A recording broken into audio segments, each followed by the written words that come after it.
De retaliação e perseguição ao deputado federal Daniel Silveira, o ministro do Supremo Tribunal Federal, Alexandre de Moraes, mandou a Polícia Federal procurar a mãe do parlamentar para constrangê-la e coagi-la para que se torne testemunha em um dos inquéritos contra o próprio filho.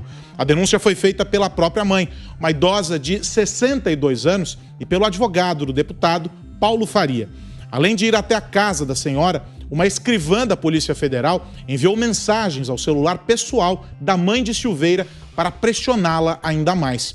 Ao tomar conhecimento do fato, o advogado entrou em contato com a escrivã, que confirmou o pedido de Moraes. Por meio de nota, Paulo Faria repudiou o acontecimento, voltou a falar que o ministro tem abusado de sua autoridade e ressaltou que o Código Penal permite a recusa de testemunho da mãe de Daniel Silveira, opção que não foi comunicada a ela. Eu começo a análise desse tema com você, Ana. Boa noite. Boa noite, Aros. Boa noite, Zé. Boa noite, Fiuza. Boa noite, mestre Augusto Nunes. Boa noite à nossa audiência maravilhosa. Aros, quem vai parar esse homem? Senhor Rodrigo Pacheco, Senado, quem vai parar esse homem para que ele pare de colocar o Brasil, de afundar ainda mais o Brasil, colocar o Brasil numa vala obscura, obscurantista, tempos obscuros esses que estamos vivendo, e dentro de tudo isso que nós temos visto, que não apenas o STF, mas o ministro Alexandre de Moraes tem aí a coragem, a petulância de continuar fazendo todas essas inconstitucionalidades e agora perseguições, fica a pergunta: onde estão os homens de coragem no Brasil, os homens do Senado, que têm em suas mãos nossa ferramenta constitucional e institucional para parar esse tipo de tirano? Porque isso não é mais ministro, isso não é mais sobre Alexandre de Moraes, o ministro do STF, isso é sobre Alexandre de Moraes, um homem que está com uma caneta tirânica na mão, numa perseguição desenfreada a um parlamentar, a sua família e todos aqueles, que ousam aí questionar quem será o próximo. Já temos a Alan dos Santos, quem será o próximo? Vai ser um de nós aqui da bancada dos Pingos, nós que criticamos as inconstitucionalidades, as ações ilegais desse ministro? Qual vai ser o próximo jornalista aí que se questionar essas inconstitucionalidades? Porque ninguém para, Aros, ninguém tem coragem de parar esse homem. E é preciso que usemos a nossa Constituição, as nossas ferramentas institucionais para frear esse tipo de tirano. Nós temos uma eleição agora, em outubro, que é uma eleição democrática, uma eleição de um país, de uma democracia, de um país, de uma nação, de uma república que anseia por laços com caminhos democráticos. E com esse tipo de homem no caminho do Brasil, não há como chamar o nosso país de democracia. Mais uma vez fica o apelo para os senadores: senhor Rodrigo Pacheco, presidente do Senado, mostre que o senhor tem um pouco de honra, mostre que o senhor tem um pouco de coragem, coloque no plenário a votação do impeachment desse senhor que hoje é o maior entrave que o país tem. Fiuza, meu amigo, deixa eu dar boa noite para você e te ouvir também sobre este assunto. Boa noite, Carlos Aros, Zé Maria Trindade, Ana Paula Henkel, mestre Augusto Nunes, boa noite a todos. Olha, a democracia se faz, as instituições que caracterizam a democracia, elas são instituições colegiadas, como é o Supremo, como é a Câmara dos Deputados. Eu gostaria muito de ouvir esses colegiados. Eles não se reúnem mais, são decisões monocráticas que vão adiante, vem algumas manchetes de jornal junto e assim se faz a democracia. Então, os dois ministros mais novos da Corte, o André Mendonça e o Cássio Nunes Marques, eles divergem, não é isso? Desses princípios, dessas cautelares aí contra o deputado Daniel Silveira. A gente gostaria de ver esse debate na máxima corte. A gente gostaria de ver os argumentos em contraste. Isso é democracia, isso aí acabou? Não tem mais, é um ministro que toma umas decisões, aí vai lá o consórcio, assina embaixo, joga na manchete, diz que ele é o justiceiro contra o fascismo. E é assim agora a democracia? Eu acho que revogaram as instituições, então. A Câmara dos Deputados, evidentemente, a bola está com ela. A Câmara dos Deputados, diante de ações que podem e tem todos os indícios de estar caracterizando atos de perseguição, a menos que a Câmara se reúna, discuta e diga: não, nós consideramos as cautelares justas, consideramos que todas as medidas do STF contra um deputado desta casa, estou imaginando aqui uma sessão da Câmara, estão corretas, estão respaldadas na Constituição, podem seguir em frente. Nós não vimos essa conversa.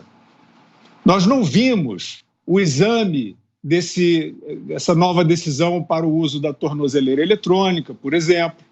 A tornozeleira eletrônica foi colocada num parlamentar que está na casa, que está no parlamento, que está trabalhando lá, que vai a plenário, seu gabinete, corredores, com uma tornozeleira.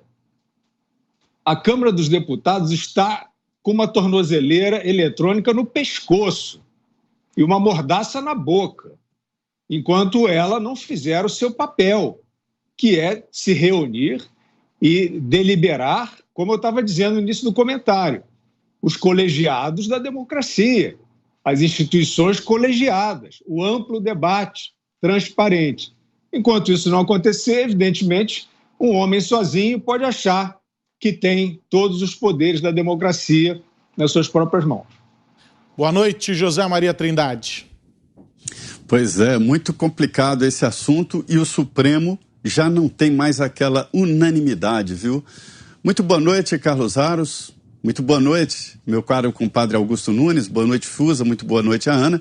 E boa noite a você que nos prestigia e acompanha aqui os Pingos nos Is e nos cumprimenta aqui por onde passamos em Brasília. Boa noite a todos. Olha, Aros, o que acontece é o seguinte: o Supremo Tribunal Federal já está começando a se dividir quanto a esta perseguição.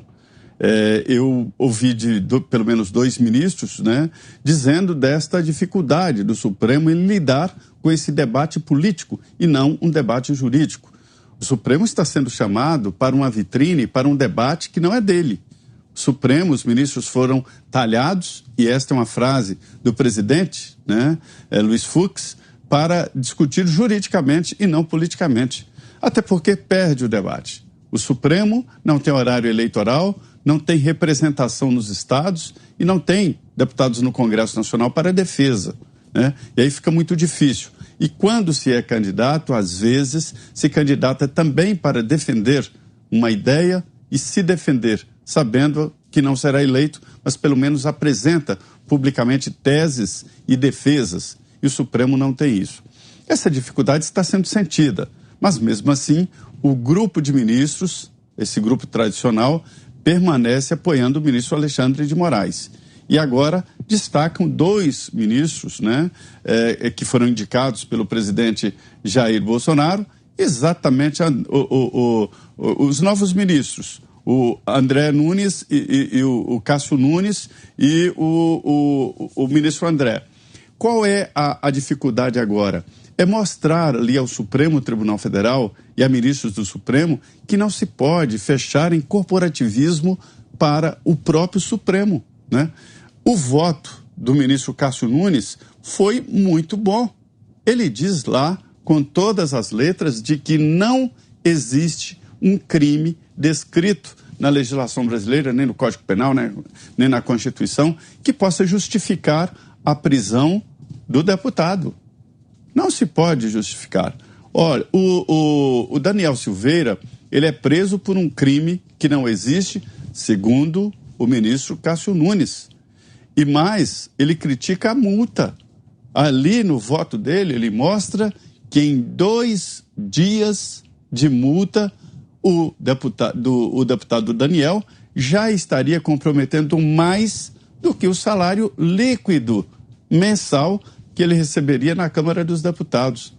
Aí o voto do ministro Cássio Nunes é todo no sentido contrário ao que determinou o ministro Alexandre de Moraes a levar o assunto para o plenário. Ou seja, ele criticou duramente no voto o ministro Alexandre. E aí, será que o ministro vai mandar prender o colega Cássio Nunes? É claro que não.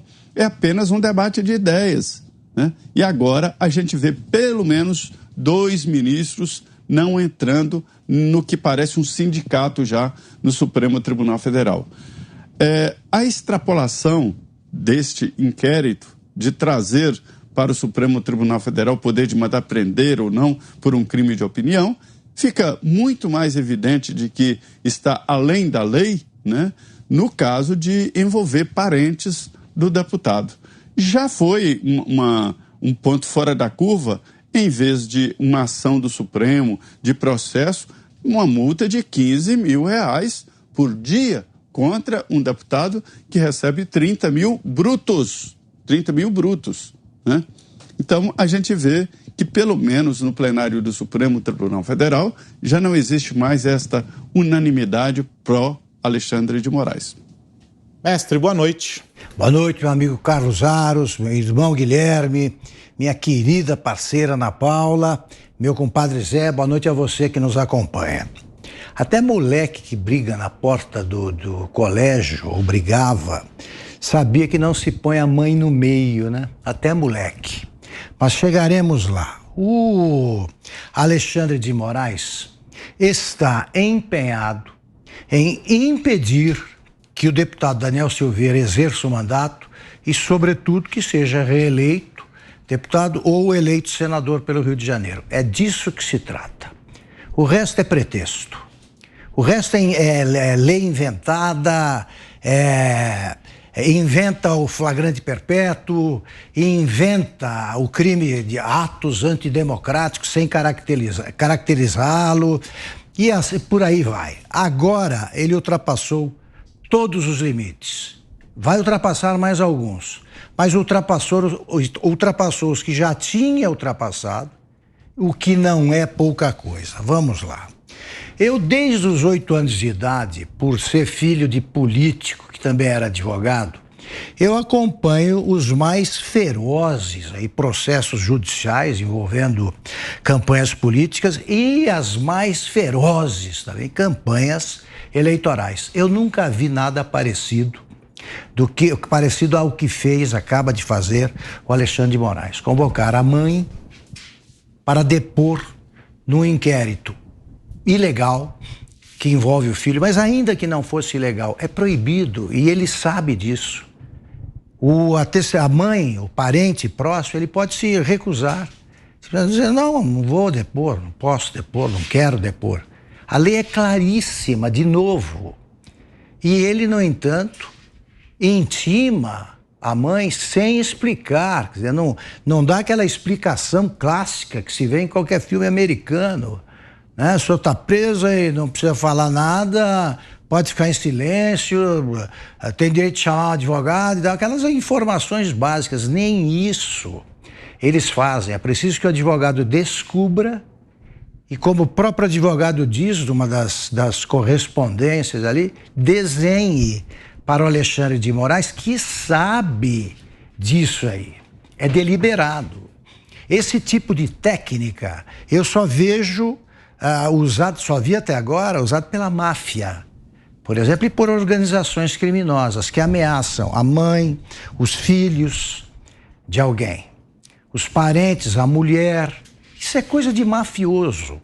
Estou dizendo com toda clareza que o Alexandre de Moraes agora adota métodos não só fora da lei, mas mafiosos.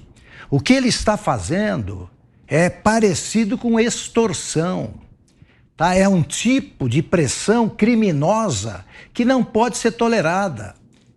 Aí o Guilherme tem toda a razão. Onde é que estão as instituições que podem se manifestar contra isso? Ou as entidades? A OAB, que também virou um partido político, pelo menos a direção, age como tal. A Câmara, né? O Congresso, os outros juízes, alguns começaram a manifestar-se. Mas e os juízes que bancaram os legalistas cinicamente, para livrar o Lula de crimes comprovados que ele cometeu? Então agora vamos ficar também diante da convocação, da intimação da mãe, ilegal por todos os termos, por todas as visões. Nós vamos continuar tolerando isso?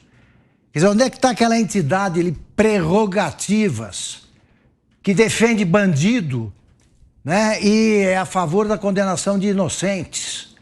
Então é o seguinte, tem que haver algum limite. Alguma entidade tem de convocar manifestações populares contra o ministro Alexandre de Moraes, sim. E ele não adianta ele tentar se confundir com o Supremo, porque o indivíduo não é a instituição. Nunca foi. Ele não pode continuar fazendo o que quer, sob pena de transformar o Supremo no que o Lula chamou explicitamente de bando de covardes.